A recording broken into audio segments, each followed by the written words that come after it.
ನಿನಗೆ ನಾನ್ ದುಡ್ಡು ಕೊಟ್ಟಿದ್ದು ಆರ್ಯನ್ ಕರ್ಕೊಂಡ್ ಬಾ ಅಂತ ಹೊರತು ಅವನ್ ಧೈರ್ಯನ ಹೊಗಳು ಅಂತಲ್ಲ. ರಾಸ್ಕಲ್! ರಂಗನಾಥ್ಗೆ ಅವ್ರು ಹೇಳಿದ ಕತೆ ಕೇಳಿ ಪಿತ್ತ ನೆತ್ತಿಗೇರಿ ಬೈದ. ಪಪ್ಪ, ಈಗೇನ್ ಮಾಡ್ತೀರಾ? ಆ ರೌಡಿಗಳಿಬ್ರು ಹೋದ್ಮೇಲೆ ದೀಪಿಕಾ ರಂಗನಾಥ್ನ ಕೇಳಿದ್ಲು.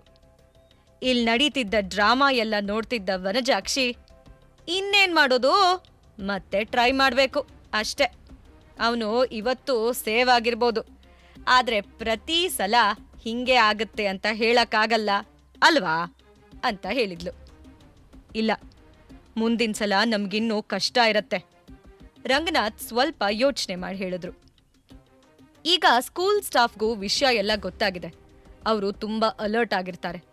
ಮತ್ತೆ ಬೇರೆ ಟೈಮ್ನಲ್ಲಿ ಅವನು ಇಂಚರ ಜೊತೆ ಇರ್ತಾನೆ.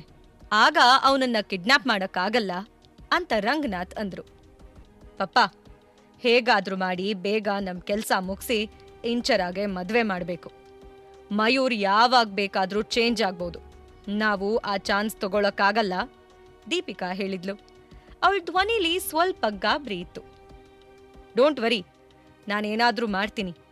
ಈ ಸಲ ಅವಳಿಗೆ ತಪ್ಪಿಸ್ಕೊಳ್ಳೋಕೆ ಚಾನ್ಸ್ ಕೊಡಲ್ಲ, ರಂಗನಾಥ್ ತುಂಬಾ ಕನ್ವಿನ್ಸಿಂಗ್ ಆಗಿ ಹೇಳಿದ್ರು. ಈ ಕಡೆ ಇಂಚರ ಮತ್ತೆ ಆರ್ಯನ್ ರಾತ್ರಿ ಊಟ ಕೂಡ ಆಯ್ತು. ಆದ್ರೆ ಇಂಚರಾಗೆ ಸ್ಮಿತಾಯಿಂದ ಯಾವುದೇ ಫೋನ್ ಬಂದಿರ್ಲಿಲ್ಲ. ಇಂಚರ ತಾಳ್ಮೆ ಕಳ್ಕೊಳ್ತಿದ್ಲು.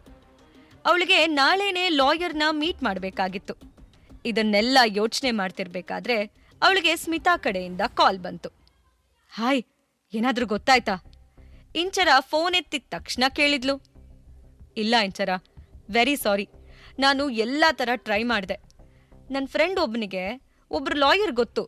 ಅವ್ರನ್ನ ಮೀಟ್ ಮಾಡೋಕೆ ನಾಳೆಗೆ ಒಂದು ಅಪಾಯಿಂಟ್ಮೆಂಟ್ ತಗೊಳ್ಳೋಕೆ ತುಂಬಾ ಟ್ರೈ ಮಾಡಿದ್ವಿ.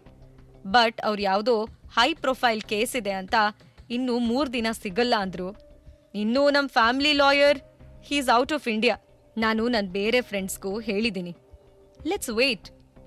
ಫ್ರ್ಯಾಂಕ್ಲಿ ಹೇಳ್ಬೇಕು ಅಂದ್ರೆ ನಾಳೆ ತನಕ ನಮ್ಗೆ ಯಾರೂ ಸಿಗೋದು ಡೌಟ್ ಕಣೆ ಅಂತ ಸ್ಮಿತಾ ಅವಳು ಕೈಲಾದಷ್ಟು ಟ್ರೈ ಮಾಡಿ ಹೇಳಿದ್ಲು. ಇಂಚರಾಗೂ ಅದನ್ ಕೇಳಿ ಬೇಜಾರಾಯ್ತು. ಥ್ಯಾಂಕ್ ಯು, ನಾನೇನಾದ್ರೂ ಮಾಡ್ತೀನಿ ಬಿಡು, ಇಂಚರ ಹೇಳಿದ್ಲು. ಸ್ಮಿತಾ ಮತ್ತೆ ಏನೋ ಕೇಳೋಕೆ ಅಂತ ಹೋದ್ಲು. ಆದ್ರೆ ಇಂಚರಾಗೆ ಇವಾಗ ಮಾತಾಡೋಕೆ ಇಷ್ಟ ಇಲ್ದೆ ಕಾಲ್ ಕಟ್ ಮಾಡಿದ್ಲು. ಕಾಲ್ ಕಟ್ ಮಾಡಿದ ತಕ್ಷಣ ಇಂಚರ ಅವಳು ಬೇರೆ ಫ್ರೆಂಡ್ಸ್ಗೆಲ್ಲ ಮೆಸೇಜ್ ಮಾಡಿ ಅಪ್ಡೇಟ್ ಕೇಳೋಕೆ ಶುರು ಮಾಡಿದ್ಲು. ಆದ್ರೆ ಯಾರಿಂದಾನೂ ಅವಳಿಗೆ ಪಾಸಿಟಿವ್ ರೆಸ್ಪಾನ್ಸ್ ಸಿಗ್ಲಿಲ್ಲ. ಈ ರಾತ್ರಿ ಯಾವ್ದಾದ್ರೂ ಲಾಯರ್ ಅಪಾಯಿಂಟ್ಮೆಂಟ್ ತಗೊಳ್ಳೋದು ಕಷ್ಟ ಅಂತ ಅವಳಿಗೂ ಅರ್ಥ ಆಯ್ತು. ಚಿಕ್ಕ ವಯಸ್ಸಿಂದಾನೂ ಇಂಥ ಸಿಚುವೇಶನ್ನಲ್ಲಿ ಹೆಲ್ಪ್ಲೆಸ್ ಆಗಿದ್ದಾಗ ಅವಳು ಅವಳ ಅಜ್ಜಿನ ನೆನೆಸ್ಕೊಳ್ತಿದ್ಲು. ಇವತ್ತು ಅವ್ರ ಜೊತೆಗೆ ಮಾತಾಡಿದ್ರೆ ಸೊಲ್ಯೂಷನ್ ಸಿಗ್ಬೋದು ಅಂತ ಅವಳಿಗನ್ನಿಸ್ತು. ಫೋನ್ ತೆಗೆದು ಅವರಿಗೆ ಕಾಲ್ ಮಾಡಿದ್ಲು. ಹಲೋ ಅಜ್ಜಿ, ಇಂಚರ ಹೇಳಿದ್ಲು. ಹಲೋ ಇಂಚು, ಹೇಗಿದ್ಯಾ? ಅಜ್ಜಿ ತುಂಬಾ ಖುಷಿಲ್ ಕೇಳಿದ್ರು. ಅವ್ರ ವಾಯ್ಸಲ್ಲಿ ಒಂದು ಫ್ರೆಶ್ನೆಸ್ ಇರೋದನ್ನ ಇಂಚರ ಗಮನಿಸಿದ್ಲು. ಹರಿದ್ವಾರದಲ್ಲಿ ಅವ್ರ ಫ್ರೆಂಡ್ಸ್ ಜೊತೆ ಆರಾಮಾಗಿದ್ದಾರೆ ಅಂತ ಇಂಚರ ಅನ್ಕೊಂಡ್ಲು. ನಾನ್ ಚೆನ್ನಾಗಿದ್ದೀನಿ ಅಜ್ಜಿ, ನೀವ್ ಹೇಗಿದ್ದೀರಾ? ಅಲ್ಲೆಲ್ಲ ಹೇಗಿದೆ ಅಂತ ಇಂಚರ ಈ ಪ್ರಶ್ನೆನ ಎಲ್ಲ ಕಷ್ಟಪಟ್ಟು ಕೇಳಿದ್ಲು. ಅವಳ ಸಪ್ಪಗಿರೋ ಧ್ವನಿ ಅಜ್ಜಿ ಕಣ್ ಹಿಡಿದ್ರು. ಚಿಕ್ಕ ವಯಸ್ಸಿಂದ ನೋಡಿದ ಇಂಚರಾನ ಅಜ್ಜಿ ತುಂಬಾ ಚೆನ್ನಾಗಿ ಅರ್ಥ ಮಾಡ್ಕೊಂಡಿದ್ರು. ಏನಾಯ್ತು ಮಗಳೇ, ಯಾಕೆ ತುಂಬಾ ಸಪ್ಪಗಿದ್ಯಾ? ಆರ್ಯ ಹೇಗಿದ್ದಾನೆ? ಅವನಿಗೆ ಫೋನ್ ಕೊಡೋ, ಮಾತಾಡ್ತೀನಿ ಅಂತ ಅಜ್ಜಿ ಇಂಚರಾಗ್ ಹೇಳಿದ್ರು. ಅಜ್ಜಿ, ಆರ್ಯ ಚೆನ್ನಾಗಿದ್ದಾನೆ. ನಾನು ಅವನ ಬಗ್ಗೆನೇ ಮಾತಾಡ್ಬೇಕು ಅಂತ ಕಾಲ್ ಮಾಡಿದ್ದು. ಇಂಚರ ಸ್ವಲ್ಪ ಧೈರ್ಯ ತಗೊಂಡು ಹೇಳಿದ್ಲು. ಆರ್ಯನ್ ಬಗ್ಗೆನಾ? ಏನಾಯ್ತು? ಹುಷಾರಾಗಿದ್ದಾನಲ್ವಾ? ಅಜ್ಜಿಗೂ ಈಗ ಟೆನ್ಷನ್ ಶುರುವಾಯ್ತು. ಅಜ್ಜಿ, ನಾನು ಅವನನ್ನ ಕಾಪಾಡ್ಕೊಳ್ಳೋಕಾಗ್ತಿಲ್ಲ ಅಂತ ಹೇಳಿ ಇಂಚರ ಜೋರಾಗಿ ಅಳೋದಕ್ ಶುರು ಮಾಡಿದ್ಲು. ಅಜ್ಜಿ ಅಷ್ಟ್ ಕಾಳಜಿ ಮತ್ ಪ್ರೀತಿಯಿಂದ ಕೇಳಿದ್ ನೋಡಿ ಇಂಚರಾಗೆ ಅಳು ಬಂತು. ಇವತ್ತವಳು ಮಾತಾಡ್ತಿರೋದು ಕೇಳಿಸ್ಕೋಬಾರ್ದು ಅಂತ ಇಂಚರ ಆರ್ಯನ್ ರೂಮ್ ಕ್ಲೋಸ್ ಮಾಡಿ ಬಾಲ್ಕನಿಗ್ ಬಂದ್ಲು. ಇಂಚು, ಅಂತದ್ದೇನಾಯ್ತು? ಇಂಚರ ಅಳ್ತಾ ಆ ವಿಷಯನ್ ಹೇಳಿದ್ ಕೇಳಿ ಅಜ್ಜಿಗೆ ಭಯ ಶುರುವಾಯ್ತು. ಇಂಚರ ಅಳೋದ್ ನಿಲ್ಲಿಸ್ತಾ ಇಲ್ಲ. ಅವಳು ಏನ್ ಮಾತಾಡ್ಬೇಕು ಅಂತ ಧೈರ್ಯ ತಗೊಂಡ್ ಮಾತಾಡೋಕ್ ಬಂದಿದ್ಲೋ ಅದೆಲ್ಲ ಅವಳ ಅಜ್ಜಿ ಮಾತ್ ಕೇಳಿದ ತಕ್ಷಣ ಕಣ್ಣೀರ್ ತರ ಹರಿಯೋಕ್ ಶುರುವಾಯ್ತು. ಅವಳ ಎಮೋಷನ್ಸ್ ಎಲ್ಲ ಒಂದೇ ಸಲ ಹೊರಗ್ ಬಂತು. ಇಂಚು, ತಾಳ್ಮೆ ತಗೋ, ಏನಾಯ್ತು ಅಂತ ಹೇಳು. ನೀನ್ ಹಿಂಗ್ ಅಳ್ತಿದ್ರೆ ನನಗಿಲ್ಲಿ ಟೆನ್ಷನ್ ಆಗತ್ತೆ. ಬೇಗ ಹೇಳು ಅಂತ ಅಜ್ಜಿ ಹೇಳಿದ್ರು. ಪಪ್ಪ ಇಷ್ಟು ಬದ್ಲಾಗ್ತಾರೆ ಅಂತ ನಾನು ಅನ್ಕೊಂಡಿರ್ಲಿಲ್ಲ ಅಜ್ಜಿ. ಅವರು ನನ್ ಮೇಲೆ ದ್ವೇಷ ಸಾಧಿಸೋದಕ್ ನೋಡ್ತಿದ್ರೆ ನಿಜವಾಗ್ಲೂ ನಾನು ಅವ್ರ ರಕ್ತ ಹಂಚ್ಕೊಂಡು ಹುಟ್ಟಿರೋಳ ಅಥವಾ ಎಲ್ಲೋ ಬೀದಿಯಿಂದ ನನ್ನನ್ನು ಎತ್ಕೊಂಡ್ ಬಂದು ಸಾಕಿದಾರಾ ಅಂತ ನನಗನ್ನಿಸ್ತಿದೆ. ಇವತ್ತೇನಾದ್ರೂ ಆರ್ಯ ಬಚ್ಚಿಟ್ಕೊಂಡಿರ್ಲಿಲ್ಲ ಅಂದ್ರೆ ಅವನನ್ನ ಕಿಡ್ನಾಪ್ ಮಾಡ್ಕೊಂಡು ಹೋಗಿ ಏನ್ ಮಾಡ್ತಿದ್ರೋ ಗೊತ್ತಿಲ್ಲ. ಅವ್ರು ನೆಕ್ಸ್ಟ್ ಏನ್ ಮಾಡ್ತಾರೋ ನನಗಂತೂ ಭಯ ಆಗ್ತಿದೆ ಅಜ್ಜಿ ಅಂತ ಅಳ್ತಾ ನಡೆದಿದ್ದ ಎಲ್ಲವನ್ನೂ ಇಂಚರ ಹೇಳಿದ್ಲು. ಆ ಮುಟ್ಟಾಳನ್ಗೆ ಇಷ್ಟೆಲ್ಲ ಧೈರ್ಯ ಎಲ್ಲಿಂದ ಬಂತು? ಇರು, ನಾನು ಈಗ್ಲೇ ಅವನ ಹತ್ರ ಮಾತಾಡ್ತೀನಿ. ನಾನು ನಾಳೆನೇ ಅಲ್ಲಿಗೆ ಬರ್ತೀನಿ. ಅದ್ ಹೆಂಗ್ ನಿನಗ್ ತೊಂದರೆ ಕೊಡೋಕ್ ಯೋಚನೆ ಮಾಡ್ದ? ನಾನು ಅವನ್ ಶರ್ಟ್ ಕಾಲರ್ ಹಿಡಿದು ಕೇಳ್ತೀನಿ. ಅವನ ಅಮ್ಮ ನಾನಿನ್ನ ಬದುಕಿದೀನಿ ಅನ್ನೋದು ಮರ್ತಿದ್ದಾನೆ ಅನ್ಸತ್ತೆ. ಸ್ವಲ್ಪ ನೆನಪು ಮಾಡ್ತೀನಿ ಅವನಿಗೆ ಅಂತ ಅಜ್ಜಿ ಕೋಪದಲ್ಲಿ ಕೂಗಿ ಒಂದ್ಸಲ ಕೆಮ್ಮಿದ್ರು. ಅಜ್ಜಿ, ನೀವು ದಯವಿಟ್ಟು ತಾಳ್ಮೆ ತಗೊಳ್ಳಿ. ನೀವ್ ಹಿಂಗ್ ಕೂಗಾಡಿದ್ರೆ ನಿಮ್ BP ರೈಸ್ ಆಗತ್ತೆ.